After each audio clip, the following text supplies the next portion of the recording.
შეყვარებულობიდან ცოლ-ქროვაში, როდესაც გადახვედით. რომანტიზება ხო არ დაგაკლდათ? ურთიერთობის. ალბათ ეგ უნდა თქვას ჩემმა პარტნიორმა. სხვა თვალით რო შეხედა. რთული პარტნიორი ხარ? იცი რა არის, რატომ უნდა გავამხილო? ვარ დიდი ოხერი ქალი. შენ თვითონ იცი რომ უთხრა შენი სიტყვიდან გამომდინარე გულს დაწყვეტ, მაგრამ სხვა მხრიდან რო გაიგო, შეიძლება უფრო ეწყინოს. საკუთარ თავზე ცოტა რთულია საუბარი. ძალიან განვიცდი არა მხოლოდ თქვათ ჩემს ცხოვრებაში არსებულ პრობლემებს. მოგესალმებით მეგობრებო, მე გიორგი კოკაია ვარ, ეს კი გადაცემა დიდი ქვიზია. სანამ გადაცემას დავიწყებთ, გეტყვით რომ ჩემი არხის სპონსორია მეღვინეობა გონაძეები. მათ აქვს 7 სახეობის პრემიუმ ხარისხის ღვინო, ამიტომ დააგემოვნეთ გონაძეები. დღეს ჩვენი სტუმარია თათა გიორგობიანი. მოგესალმებით. როგორ ხარ? კარგად, თავად? ძალიან კარგად. პირველ რიგში დიდი მადლობა რომ დღეს გვესტუმრე. მადლობა მოწვევისთვის. სანამ კითხვებზე გადავალთ, მოკლე კითხვას დაკისვა. კი ბატონო. ვინ არის თათა გიორგობიანი? განვითარებადი ადამიანი. ძალიან კარგი. დაუჯახებული ხარ? გახლავართ. მე მაინტერესებს ესეთი რამ, როგორ ფიქრობ? მართლა არსებობენ იდეალური წყვილები თუ ურთიერთობას მუშაობა ჭირდება? მე ვფიქრობ, რომ არსებობენ იდეალური წყვილები, უბრალოდ ნებისმიერი ადამიანი, რომელიც ერთ ადგილას გაიჩხირება და შეწყვეტს პიროვნულ ზრდას, აღარ იქნება საინტერესო. ამიტომ ურთიერთობაში მნიშვნელოვანია ორივე პარტნიორი იზრდებოდეს და ამით იყვნენ საკუთარი თავისთვისაც საინტერესო და ერთმანეთისთვისაც. როგორია იდეალური მეუღლე შენი აზრით? ჩემი მეუღლე არის იდეალური მეუღლე ჩემი აზრით. როგორ უნდა იქცეოდეს? ქალად უნდა გაგრძნობინოს თავი და ამაში ალბათ ყველასთვის სხვადასხვა რამ მოიაზრება. ჩემთვის უპირველეს ყოვლისა ეს არის პატივისცემა, ყურადღება და პასუხისმგებლობა. აი ყურადღებაში რა იგულისხმება, რომ ჩავიძიოთ, იმიტომ რომ ბევრის პრობლემა აქვს, ბევრი ადამიანის. კი ბატონო. ყურადღებაში იგულისხმება ჩემთვის პირადად ის, რომ ორივეს გვაქვს ჩვენი სივრცე, ჩვენი კარიერა, ჩვენი ცხოვრება დამოუკიდებელი, მაგრამ თუნდაც ვერ ვახერხებდეთ სრული ერთი ან რამდენიმე დღის მანძილზე ერთმანეთის ნახვას, ერთმანეთის ცხოვრებისადმი ვიჩენთ ინტერესს, ერთმანეთის ემოციური მდგომარეობისადმი ვიჩენთ ინტერესს, როგორ ხარ, როგორ გრძნობ თავს, რაიმეში ხომ არ შემიძლია მოგეხმარო. მე მაქვს ამ ადამიანის იმედი ყოველთვის, თუნდაც ის ჩემგან კილომეტრებით დაშორებით იყოს და ვფიქრობ, რომ ისიც იმავეს გრძნობს. ოჯახში პასუხისმგებლობები როგორ გაქვთ გადანაწილებული? აი კომუნალურს ვინ იხდის მაგალითად? კომუნალურს ჩემი მეუღლე იხდის, თუმცა პასუხისმგებლობაში მე არ მგონია რომ მხოლოდ ფინანსური პასუხისმგებლობები მოიაზრებოდეს.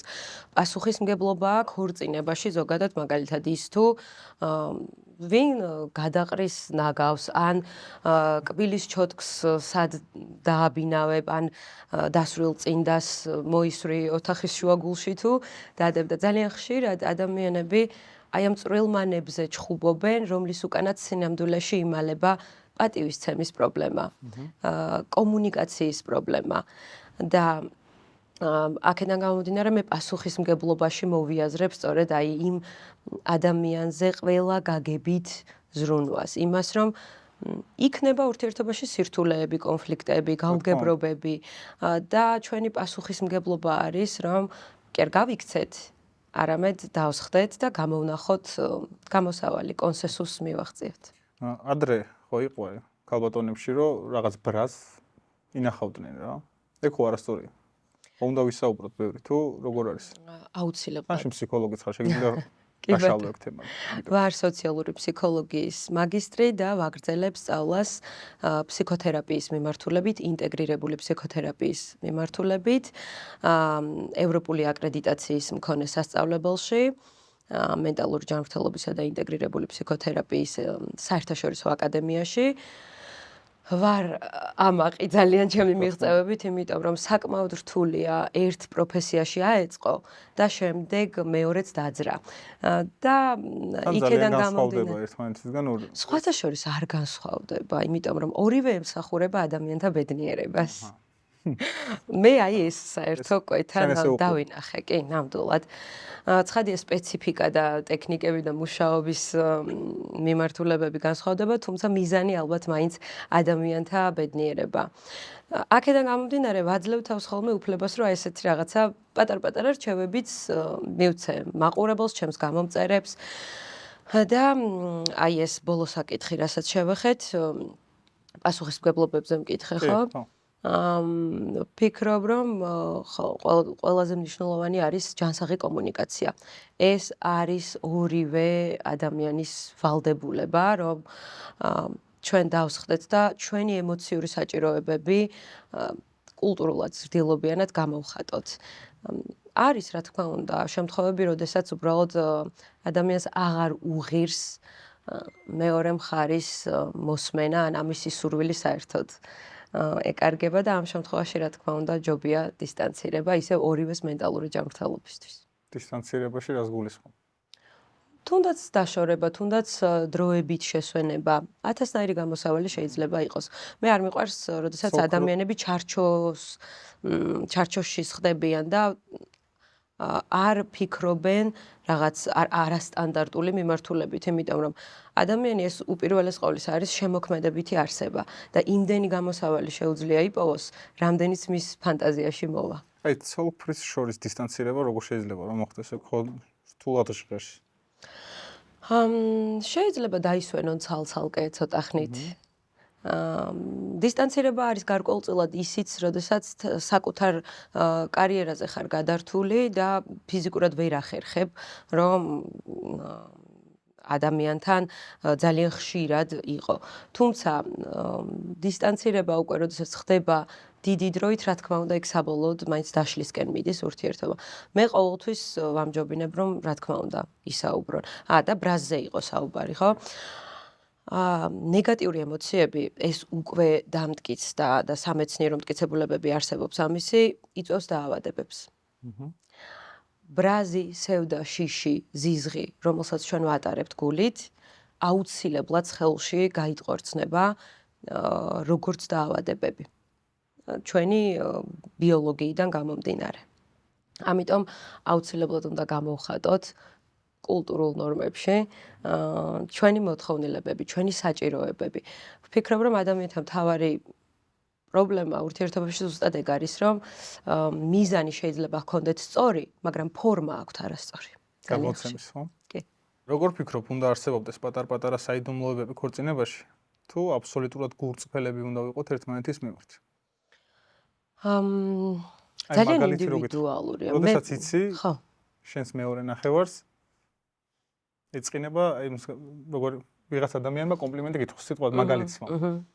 ეწყინება ამის ეს რო უთხრა შენ რომ მითხრა კომპლიმენტი. მაგრამ მე სხვა გზიდან გაიქო. აი ესეთ შედარებაზე მახსოვარ, მიხვდი რას ვამბობ?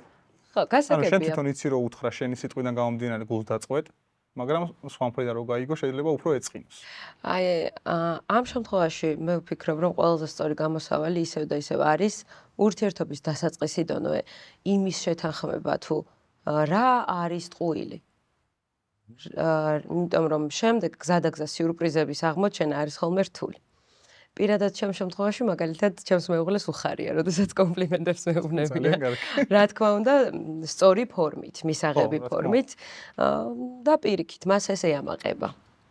და მეც როდესაც მეუბნებიან კომპლიმენტებს ჩემს მეუღლეზე, ძალიან სიამოვნებს, მართლა ძალიან სასიამოვნო, თუნდაც გოგონები. ამიტომ თუ ჩვენ შევთანხმდებით რა არის ტყუილი და რა არის ის ხაზი, რომელსაც ჩვენ არც ერთი აღარ უნდა გადავწდეთ, ან იმის ფარგლებში უბრალოდ ერთმანეთს არ ვაწუხებთ.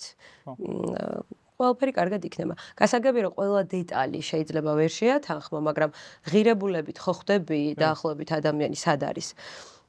და გარდა ამისა, საიდუმლოც თვითონ ძალიან ისეთი ფართო ცნება მე არ მიყვარს, როდესაც ადამიანებს ვასწავლი რა არის სწორი და არასწორი. ზოგადად არ არსებობს სწორი და არასწორი. არსებობს ადამიანებისთვის დამაზიანებელი და არაეკოლოგიური ხერხები, მეთოდები, ქმედებები, სიტყვები და არსებობს სასარგებლო სიტყვები, ქმედებები, რომელთაც ერთმანეთს ვაშენებთ, ერთმანეთს წავახალისებთ, ვასიამოვნებთ. ამიტომ მე არ ვეტყვი არავის ესე კონკრეტულად, რომ იცი რა, არ გქონდეს შენთვის გულში შენახული არაფერი. მოდი მათ გადაწყვიტონ, მათ მივანდოთ, როგორც თვითონ ჩათვლიან სწორად და საჭიროდ. ძალიან ბევრი კონცერტი გაქვს. ძალიან და ძალიან ბევრი, ესე ვთქვათ, არაფრიზელ ადამიანთან გიწევს კომუნიკაცია, ხო ეგრეა? კი. მე ვარ რამოდენიმე შენს კონცერტზე მომყოფი და მაგითო. აი, ეგ ფიქრი არა კონსტანტინეს, რომ იქ სიტყვაზე შენ სცენაზე ხარ და აი ვიღაც ნასვამი ადამიანები მოვლენ და რაღაც კომპლიმენტს, მაგრამ გეტყვიან რა. ჩემ ბენდში რამდენი მამაკაცია დათვლილი გყავს. ო მე მარტო არ ვარ ჩემო ძვირფას. აი ხედავ რა შეასაკ. და რა თქმა უნდა, კონსტანტინეს ემეგობრებიან და ჩვენ ნამდვილად ძალიან ახლო მეგობრები ვართ და ეს ბენდიც იგივე მეორე ოჯახი არის ჩემთვის. კი, და ჩემი მახვილგონიერებაც და სიტყვის მოხერხებაც ჩემი ხმალია, ასე ვთქვათ. გასაგები, ანუ კონსტანტინე ძალიან მშვიდად გრძნობს თავს. ხო, აი ჯერ ისეთი შეუგნებელი ადამიანი არ შემხვედრია, რომ ვერ გავაგებინო თუ კი რაღაც ზედმეტად მოსდის, ან ქცევით ვერ მივანიშნო, რომ მადლობა, ეხა კარგად ბრძანდებოდეთ. ანუ ჯერ ასეთ შემთხვევა არ ყოფილა. ყველა შეგნებულ ადამიანს გაუმორჩოს. გაუმორჩოს.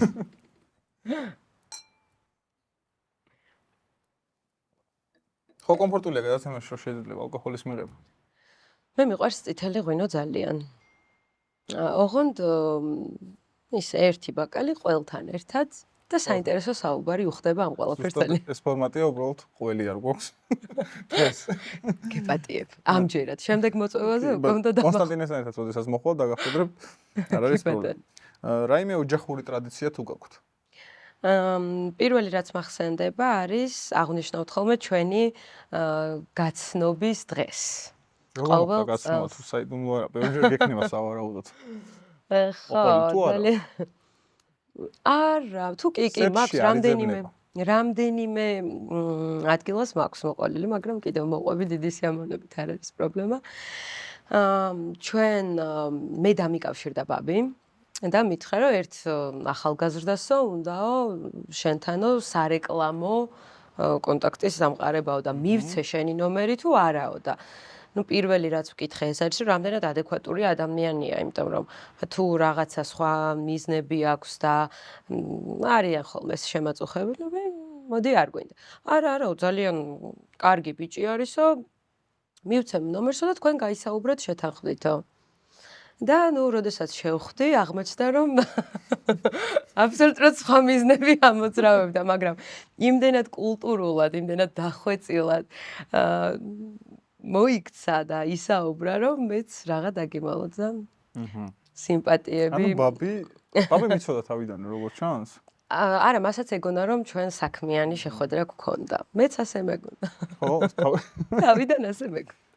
გაცნობიდან დღემდე თუ არის რაიმე თემა, რაზეც ვერ თანხმდებით? კი. ესე იგი დეტერმინიზმსა და თავისუფალ ნებას შორის ვერ გადაგვიწყვეტია უფრო რომლისკენ ვიხრებით, თუ მე უფრო ვარ თავისუფალი ნების არსებობისკენ, კონსტანტინე უფრო დეტერმინისტი არის და აი ამაზე ძალიან ხშირად ვკამათობთ, ოღონდ სასიამოვნო კამათია ეს ყველაფერი თავისი არგუმენტებით, თავისი კვლევრებით, მეცნიერებით, თეორიებით და ასე შემდეგ და სახალისოც არის. ეს ბევრი ადამიანის პრობლემაა დარწმუნებული ვარ. შეყვარებულობიდან ცოლ-ქროვაში, როდესაც გადახვედით. რომანტიზება ხო არ დაგაკლდათ? ურთიერთობის. ვაუ, როგორი კითხვა. ჯერ არა. ჯერჯერობით არა. რას ნიშნავს და იმას ნიშნავს, რომ ადამიანები ვართ და მე ვფიქრობ, რომ ილუზია არ უნდა შევექმნათ იმის, რომ ჩვენი ბიოქიმია წლებთან ერთად არ იცვლება. მე ვფიქრობ, რომ გარკვეულ დონეზე ხდება რაღაცების ცვლილება და მე ვფიქრობ კი არა, ასეც არის რეალურად. მე არ ვარ ვინც ამას ამბობს, ამას ამბობენ ფსიქოლოგები, ნეირობიოლოგები, მედიკოსები, რომ ჰორმონალურ დონეზე, რა თქმა უნდა, ისეთი დოზით აღარ გამოიყოფა ეს დოფამინი, სეროტონინი. თუმცა არის კიდევ სხვა ჰორმონებიც, მაგალითად ოქსიტოცინი, ვაზოპრესინი და ძალიან საინტერესოა სხვათა შორის ვაზოპრესინი იმით, რომ ეს არის ერთგულების და უხეშად რომ ვთქვათ მონოგამიურობის ჰორმონი. და როდესაც წყვილს ერთად აქვს ბევრი დაბრკოლება გავლილი, მათ უფრო მთად აკავშირებს ეს. ანუ უფრო განცდა ჩნდება, რომ ჩვენ ვართ ერთი გუნდი.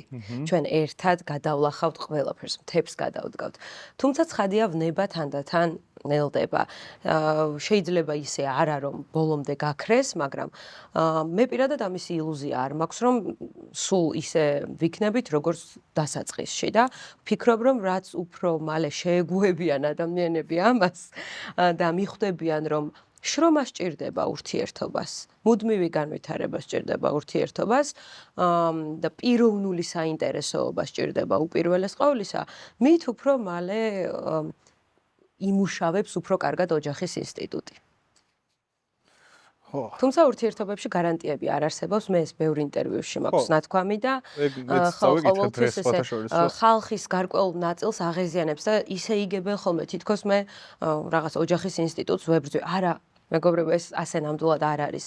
მე ვიცი ზუსტად და მჯერა და არის დადასტურებული ეს ფაქტებითაც, რომ არსებობენ ადამიანები, რომლებსაც სიგიჟემდე უყვართ ერთმანეთი სიცოცხლის ბოლომდე, მაგრამ ძალიან მცირეა ამ ადამიანების რიცხვი და ამას ემატება ის, რომ ეს ადამიანები იყენებენ თავის ინტელექტუალურ რესურსებსაც, რომ ეს ურთიერთობა იყოს მათთვის კვლავ საინტერესო.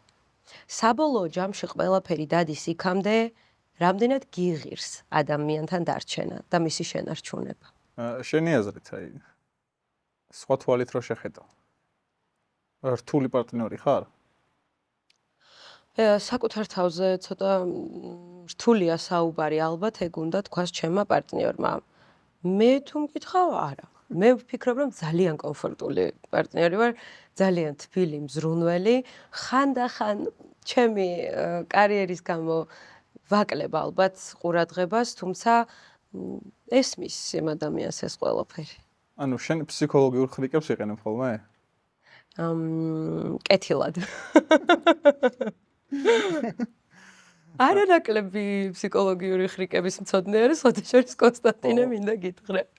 საკმაოდ. რაიმე გამოცდილება აქვს თუ უბრალოდ შენასწავლე? უბრალოდ ბევრი წიგნი აქვს წაკითხული და ძალიან კარგად ფლობს ამ ტექნიკებს. ისეთი რამე არის, რის შეცვლაც გინდა. როგორ შეცვალოს კოტემ და აქამდე ვერ შეცვალა. ურთიერთობაში? არა. არა, აი რაც შეიძლება უცებ მოვიდეს, რომ მომინდეს შეცვლა, აუცილებლად დავჯდები და განვიხილავ ამას კოტესთან ერთად და პრინციპში აი რაღაცა ცვლილებას რომ ვიგრძნობთ, რომ ამის საჭიროება დგას, ორივეს ერთდროულად მოგვივა ხოლმე ეს იდეა თავში და მე ვხდებით განვიხილავს და ვაკეთებთ ამას. წინა გადაცემაში მყავდა სტუმრად რანკა გვარი და ძალიან ბევრი ვისაუბრეთ მენტალურ პრობლემებზე. შენთანაც ვისაუბრებ, თუ არ იქნება წინააღმდეგი. პირველ რიგში შენგან მაინტერესებს საქართველოში ფსიქოლოგის ინსტიტუტი, ესე ვთქვათ. როგორი არის და თუ ღირს რო ადამიანმა იაროს ფსიქოლოგთან. საქართველოში უკვე ძალიან ბევრი კოუჩია, ძალიან ბევრი ფსიქოლოგია, ძალიან ბევრი ფსიქოთერაპევტია და მე მივესალმები ამას. ხშირად წერენ ხოლმე, რომ რა ყველა ფსიქოლოგი გახდაო და მეგობრებო, ძალიან კარგია. გახდეს, გახდეს ყველა ფსიქოლოგი. ბევრად უკეთესი საზოგადოება გვეყოლება. უფრო მშვიდი, უფრო ადულად შეძლებენ კონფლიქტის მართვას, ურთიერთობებს, უფრო დიდი მიმღებლობა ექნებათ საკუთარი და ერთმანეთის შეცდომების მიმართ. ამიტომ რა პროფესიაც გაქვთ, ყოველთვის შეგიძლიათ დაიმატოთ ფსიქოლოგია. რა თქმა უნდა, ღირს. ძალიან ამარტივებს ეს ბევრ რამეს. უპირველეს ყოვლისა, ჩვენ საქართველოში გვიყვარს ძალიან მეგობრული ურთიერთობები, ეს თბილი ადამიანური ურთიერთობები და ესეც გარკვეულ თერაპიულ ეფექტს ახდენს. და აქედან გამომდინარე შეიძლება სულაც არ გახდეს საჭირო ფსიქოლოგთან წასვლა. ეს არ ვამბობ, რომ ყველასთვის აუცილებლობაა, მაგრამ არის რაღაცეები, რაშიც შეიძლება კომპეტენტური რჩევა ძმაკაცმა და დაქალმა ვერ მოგცეს. სამწუხაროდ ვერც ბებომ. და ვფიქრობ, რომ სჯობს თუ კი რაღაცა სულიერი პრობლემა წარმოიშვა, ფსიქეა ზოგადად ეს ითარგმნება როგორც სულის მეცნიერება იყო და ფსიქოლოგია შეისწავლის ადამიანის გონებრივ პროცესებს, ადამიანის ემოციებს, მის ქცევებს. ეს ყველაფერი არის იმ მიზნით, რომ ისევ და ისევ ადამიანის ცხოვრების ხარისხი ამაღლდეს. მნიშვნელობა აქვს ფსიქოლოგის სქესს? სქესს ვფიქრობ, რომ არ აქვს, თუმცა პაციენტს შეიძლება ჰქონდეს ასეთი პრეფერენცია. არიან ადამიანები, გოგონები, რომლებიც მაგალითად მამაკაცებთან საუბრისას უხერხულობას განიცდიან, ან პირიქით მამაკაცები, რომლებიც ქალთან ვერ იხსნებიან იმდენად, თუმცა იმ შემთხვევაში, როდესაც პროფესიული მუშაობა მიდის, იქ უკვე სქესი უკან რჩება და როგორც უბრალოდ ლოგიკური, ანალიტიკური უნარის მქონე არსება, ესე ზის ფსიქოლოგი. ადამიანი, რომელიც შენთან აგიგრძნობს და განიხილავს შენთან ერთად რა იქნება შენთვის საუკეთესო გამოსავალი. შენ ინტერესი როგორ გაგიჩნდა, რომ შეგესწავლო ფსიქოლოგია?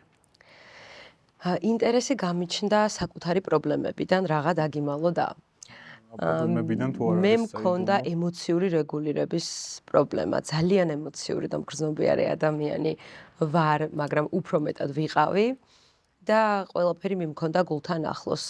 რაღაცნაირი აი მშვიდობის მტრედი ხარო უთქვამთ ჩემთვის და ძალიან განვიცდი არა მხოლოდ თქვათ ჩემს ცხოვრებაში არსებულ პრობლემებს, არამედ სხვებთან და მე გავიგე რომ ესეც ამდენი განცდაც თურმე არ არის ჯანსაღი. და დავიწყე, ქექვა ინტერნეტში და როდესაც წავიკითხე სტატიები, წიგნები, აღმოვაჩინე რომ ძალიან შემithრია ამან და რჩევებს როცა ვაძლევდი ჩემს დაქალებს, მეგობრებს იმდენად დიდი კმაყოფილების განცდა მქონდა, ეს ერთგვარად ეგოისტურიც არის ალბათ, მაგრამ ვფიქრობ რომ მთლად ცუდი არ არის ეს, იმიტომ რომ აქ ალტრუიზმი და ეგოიზმის ზღვარი უკვე ძალიან ფაქიზი არის. და ეს ჩემი მისიაც არის, რომ ადამიანებს დავეხმარო, მართლა ძალიან მაბედნიერებს, თუ კი ერთი ადამიანის სიცოცხლეს მაინც დადებითად ვცვლი და მინდა გითხრა, რომ უკვე მყავს პაციენტები, აი იმ ფარგლებში რა განათლებაც მაქვს, კონსულტირებას ვახორციელებ და როდესაც ვხედავ შედეგებს, არ ვიცი, რას შევადარო მართლა არ ვიცი, იმდენად დიდი სიხარული და ბედნიერება არის. გეგმები რა გაქვს აი ფსიქოლოგიის მიმართულებით? ვგეგმავ სტრესის მართვის ტრენინგებზე გამოითქვა ჩემი გამომწერებისგან ინტერესი და ვგეგმავ ამ ტრენინგების ჩატარებას. გეპატიჟებით მეგობრებო ყველას, ძალიან ბევრ თეორიულ და პრაქტიკულ ცოდნას წაიღებთ ტრენინგებიდან. მობრძანდით დავაანონსებ ჩემს Instagram და Facebook გვერდზე. წარმატებებს გისურვებ. შენი აზრით ღალატში რა ითვლება? ღალატი ეს არის ყველა ადამიანისთვის მისი ღირებულებებიდან გადახვევა. ანუ როდესაც მე მაქვს მოლოდინი შენგან, რომ შენ პირობითად რაღაცას გეტყვი და შენ არ წახვალ და სხვას არ ეტყვი და შენ ამის საპირისპიროს აკეთებ, ესეც შეიძლება ჩემთვის იყოს ღალატი. ისევ და ისევ დეფინიციაზე ჩვენ თანხმდებით, თუ კი მეგობრობთ, თუ ვართ პარტნიორები, ხო? და ზოგადად ღალატი ყველა ვარიანტში ხდება მაშინ, როდესაც არის რაღაცის დეფიციტი. თუნდაც ემოციური კავშირის. თუნდაც იმის, რომ ყველაფერი ზედმეტად მარტივად ხდება და უინტერესო გახდა. იმიტომ რომ როდესაც სულ ვამბობ, რომ აი ეს კლასიკური გაგებით 6-4 კლასიკური გაგებით, ოღონდ არასიღრმისეული ძალიან მოსაწყენი ადგილია ალბათ, იმიტომ რომ ყველაფერი რაც მარტივად და იმ წამსვე გეძლევა და უსასრულოა და გარანტირებულია, ინტერესს კარგავს. უფასურდება. ამიტომ თუ კი არსებობს 6-4 და მე მჯერა რომ არსებობს, ეს უნდა იყოს ნამდვილად აბსოლუტი, ანუ განვითარებადი, მუდმივად ზრდადი, უსასრულობა. ანუ ურთიერთობას, როდესაც ვიწყებთ, აი ურთიერთობას რო გადავიდეთ ადამიანთან, სულ უნდა ვიცადოთ, რომ ბევრი სიახლე შემოვიტანოთ, ხო? კი. ეს არის ორივე მხარის პასუხისმგებლობა. და პატარ-პატარა ბედნიერებები რო არ გახდეს ერთფეროვანი. თორე ერთფეროვნებას მოსდევს გახუნება. ინტერესის დაკარგვა. რჩევას რას მიცემდი ახალგაზრდა წყვილებს? ახალგაზრდა წყვილებს ვურჩევდი იმას, რომ იარონ ერთად ტრენინგებზე. ნახე. წაიკითხონ. შეისწავლონ საკუთარი თავი და გამოხატონ, ისაუბრონ. არ არსებობს ესეთი უნივერსალური ფორმულა, რაც ადამიანს ერთბაშად გააბედნიერებს და ყველა პრობლემას გადაუჭრეს.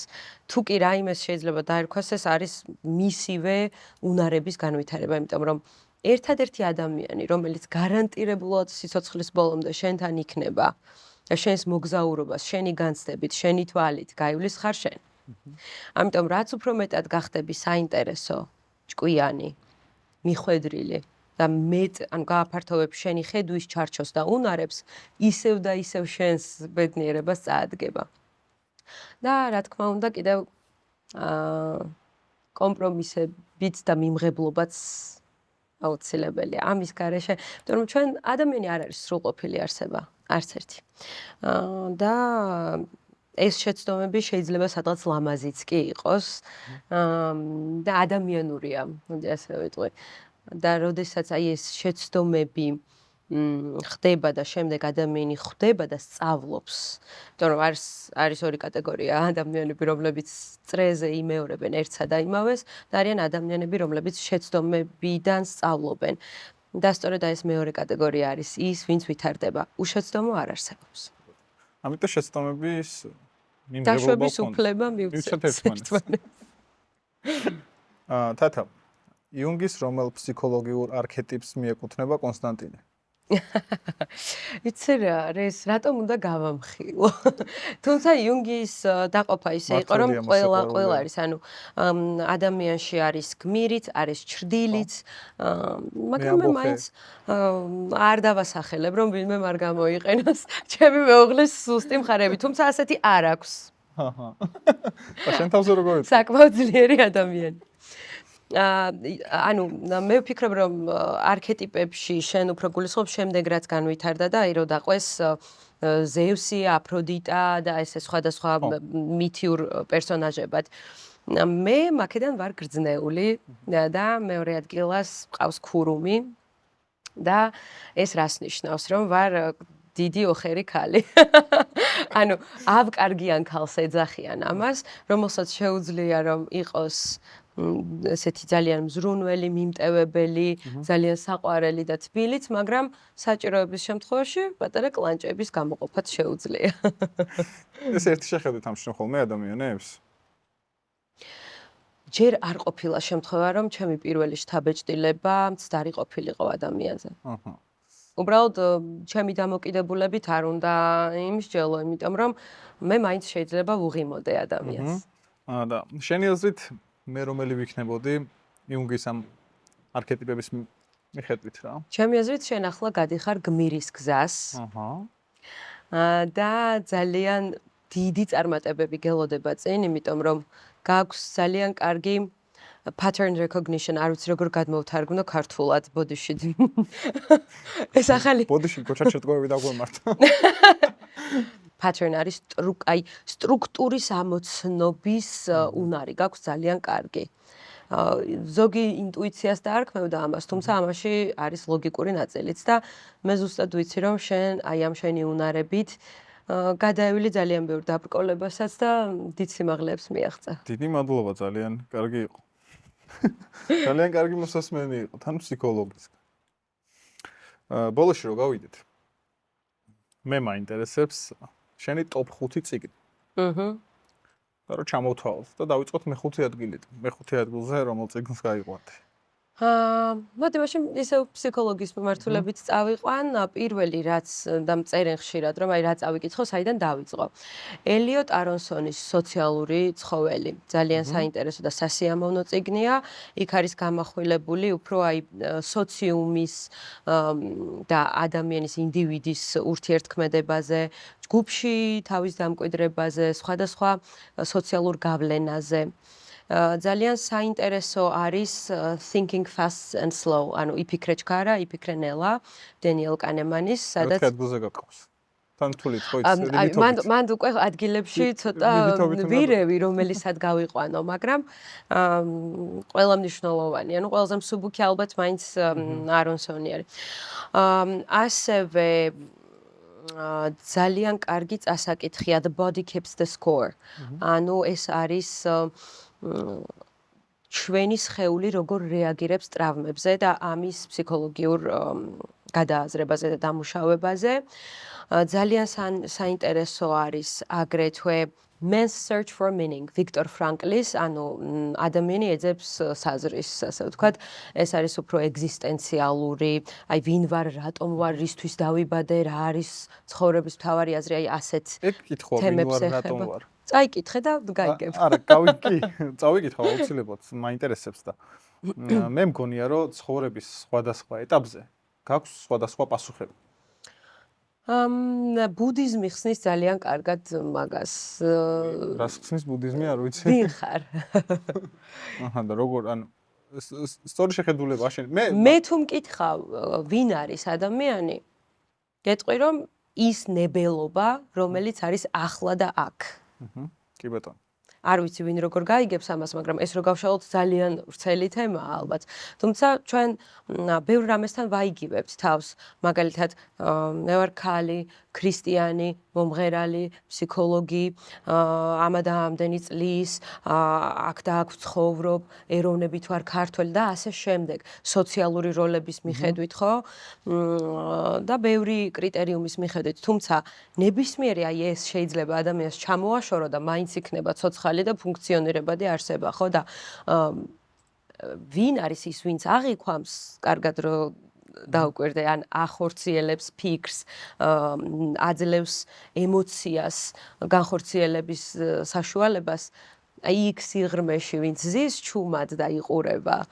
აი ეს არის ზუსტად აი ეს ნებელობა, რომელიც ალბათ ბოლომდე ამოცნობილი ჩვენ მიერ ვერასდროს ვერ იქნება. ეს უფრო უნდა იგრძნო, ვიდრე ლოგიკურად გაიაზრო, მე ასე ვფიქრობ. მე ზუსტად მაგას ვამბობ, რომ რაღაც პერიოდები მქონდა რაღაც პასუხები. კი. შემდეგ თავიანთი დაფიქრდება ხო ადამიანი, სხვა პასუხი, შემდეგ სხვა პასუხი. ეგრეა რა, მე ეგრე ვფიქრობ. მაგიტო რა თქმა უნდა, განვითარებაც ეგ არის. ხო. კი ბატონო, სწორად მისულა რას. მაგრამ მაინც წავიკითხო და გავიგე. და მეხუთე წიგნი ეს არის რობერტ ციალდინის დარწმუნების ფსიქოლოგია, Persuasion of a Psychology of Persuasion. ძალიან საინტერესო წიგნია, აქ უკვე ესეთ dark psychology ხრიკებს. ეს უფრო საინტერესოა. საინტერესოა ძალიან, იმიტომ რომ სრულიად სხვანაირად გაიაზრებ, როგორ მუშაობს ადამიანის ტვინი. ძალიან დიდი მადლობა პირველ რიგში, რომ გვესტუმრეთ დღეს. კარგი გადაცემა გამოვიდა. ძალიან დიდი მადლობა თქვენ მოწვევისთვის და გეპატიჟები შენს ტრენინგებზე. აუცილებლად. გააქვს კარგი უნარები იმისა, რომ სტრესი მართო, თუმცა მგონია, რომ სიახლეებს გაიგებ. ძალიან კარგი. სხვადასხვა მაქვს მაგაში პრობლემა და აუცილებლად დავესწრებ. საჩუქრად გადმოგცემ გონაძეების ღვინოს ტვიში. ძალიან დიდი მადლობა. მეუღლის გაუხარდება, დარწმუნებული ვარ, შენს გიყვარს ერთი. დავაგემოვნებთ ერთად და ერთ სადღეგრძელოს შენსაც დავლებთ. დიდი მადლობა, წარმატებებს გისურვებ. დღეს ჩვენი სტუმარი იყო თათა გიორგობიანი. მომავალ შეხვედრამდე. სხვა რაკურსით.